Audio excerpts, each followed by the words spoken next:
주님께서 여러분과 함께 요한이 전한 거룩한 복음입니다. 유다인들의 파스카 축제가 가까워지자 예수님께서는 예루살렘에 올라가셨다. 그리고 성전에 소와 양과 비둘기를 파는 자들과 환전꾼들이 앉아있는 것을 보시고 끈으로 채찍을 만드시어 양과 소와 함께 그들을 모두 성전에서 쫓아내셨다. 또 환전상들의 돈을 쏟아버리시고 탁자들을 엎어버리셨다. 비둘기를 파는 자들에게는 이것들을 여기에서 치워라. 내 아버지의 집을 장사하는 집으로 만들지 마라 하고 이르셨다.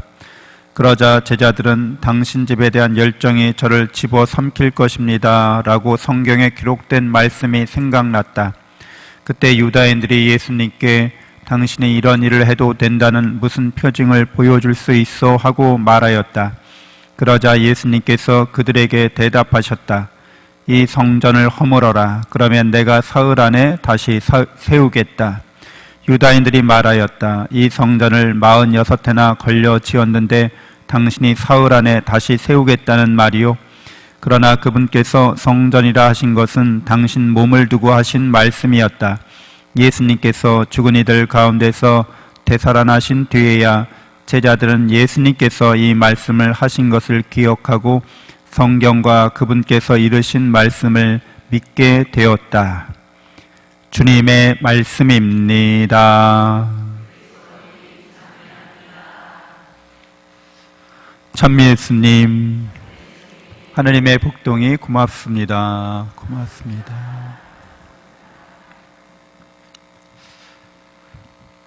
네, 예루살렘 성전은 헤로데가 다시 지은 성전을 말합니다. 그래서 솔로몬이 지었던 성전보다 더 확장된 그런 성전이었던 거죠.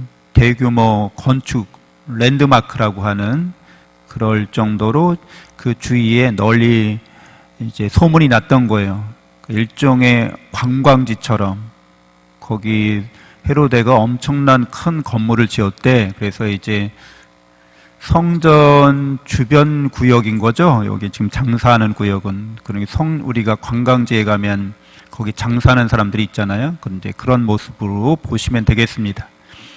근데 여기에 성전에 이렇게 사람들이 많이 몰리니까 여기에 사제 계급들이, 사두가이파들이 여기에서 장사할 수 있는 권리를 이제 사고 파는 거죠. 그러면서 부당한 이익을 이렇게 취하게 됩니다.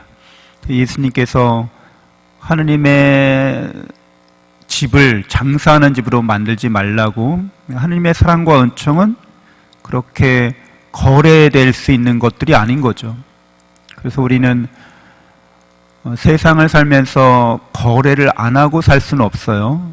그러나 하느님의 사랑과 은총은 거래될 수 없는 것이라는 거죠. 그래서 하느님의 사랑을 거래하는 것은 신성모독에 해당이 됩니다. 그것은 우리가 자녀를 사랑할 때 자녀를 사랑하는데 이걸 거래라고 생각하면 안 되는 거죠.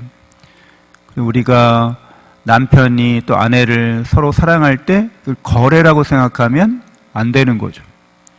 그래서 하느님의 사랑은 이렇게 거래의 대상이 아니다. 그것을 거래의 대상으로 생각하면 신성모독이 되거나 인격모독이 되는 거죠. 어떤 사람을, 그 사람을 거래의 대상으로 여기게 되면 그 사람을 진정한 인간으로 대우하거나 하나님을 닮은 모습으로 대우하는 게 아니라 내가 돈 주고 너를 사겠어 뭐 이런 거죠. 돈 주고 너를 부리겠어 이런 거죠.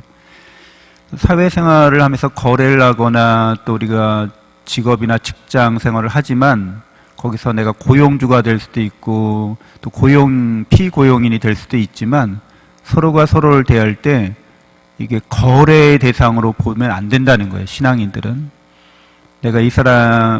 내가 마땅한 그런 월급이나 또 월급을 주기도 하고 받기도 하지만 그것 자체가 중요한 게 아니라 그것보다도 더 중요한 것은 내가 이 사람을 위해서 봉사하는가, 이 사람을 위해서 하나님의 사랑과 은총을 베풀고 나누려고 하는가, 이게 더 우리의 초점이 가 있는 거죠. 하느님은 영원한 사랑과 은총을 베푸시는 분이시잖아요. 그래서 그분의 영원한 사랑은 시간 안에서 우리가 그것을 끊임없이 옛날 사람들이 하느님은 영원하시기 때문에 그 사랑을 영원히 체험할 수 있는 그런 장소를 필요로 했습니다. 그게 바로 성전이 되는 거죠. 성당이. 이 성당이란 말을 이제 라틴어에서 온 말로 보면 템플룸이잖아요. 그래서 이걸 오늘도 이제 라테라노 대성전 대축일인데 그 성전 템플룸이라고 하는 이 성전에 하느님이 계시다는 거예요. 그래서 이 템플룸이라는 말은 또 템푸스라는 말에서 왔어요. 템푸스라는 말이 영어의 타임, 시간의 어원입니다. 라틴어 어원인 거죠. 그러니까 템푸스와 템플룸은 연관이 있어요. 그러니까 시간이라고 하는 거는 이렇게 계속 흘러가잖아요. 템푸스가. 근데 흘러가지 않게 시간을 공간으로 만든 거예요. 그게 템플룸이 됩니다. 그러니까 이 성전에 템플룸에 들어오게 되면 시간이 멈춰 있는 그런 것을 체험하게 된다는 거예요. 그러니까 하나님의 사랑과 은총은 영원하다는 거죠. 시간은 덧없이 흘러가지만 그런 시간의 흐름 속에서 템플룸에 들어오게 되면 하나님의 영원히 우리와 함께 있다는 것을 체험하게 된다고, 그래서 이렇게 성전을 짓는다는 거예요. 여러분이 성전에 들어와서 기도하고 하나님을 만나고 또 미사를 통해서 성체를 영하고 영원한 하나님의 사랑과 은총을 경험하는 거죠. 근데 예수님은 그 성전이 당신 자신이라고 말씀하십니다. 그러니까 예수님은 참 하느님이시요 참 사람으로 우리가 신앙 고백하고 있잖아요. 그러니까 예수님은 사람으로서도 하느님으로서도 당신 안에 영원한 하나님의 사랑과 은총이 늘 충만되어 있다는 것을 사람들에게 말하는 거죠. 그리고 우리도 그렇다는 거 말해주는 거예요. 우리 자신도 영원한 사랑과 은총을 받고 있다는 거죠. 여러분, 우리가 인생을 살면서 나이를 먹어가면서 우리가 변해가잖아요. 나중에는 이렇게 생로병사를 겪게 되는 거죠. 그러나 우리가 하나님의 영원한 사랑과 은총을 받고 있기 때문에 우리는 이렇게 멸망의 존재가 아니라는 거죠. 예수님이 말씀하시는 거예요. 이 성전을 허물어라, 내가 사흘 안에 다시 세우겠다. 그래서 예수님이 말씀하신 거는 당신이 죽고 부활하심으로써 하나님의 사랑이, 은총이 우리의 죽음을 넘어서는 영원한 것이라는 것을 일깨워 주시고자 하십니다. 참된 성전은 시간이 없는 것, 시간이 멈춰진 것, 영원한 사랑이 있는 것은 바로 예수님 당신 자신이라고 말씀하시는 거예요. 그래서 당신의 성전이 허물어진 다음에 다시 세워질 때에 부활하신 그분은 영원한 죽음을 겪지 않는 분으로서 우리에게 나타나십니다.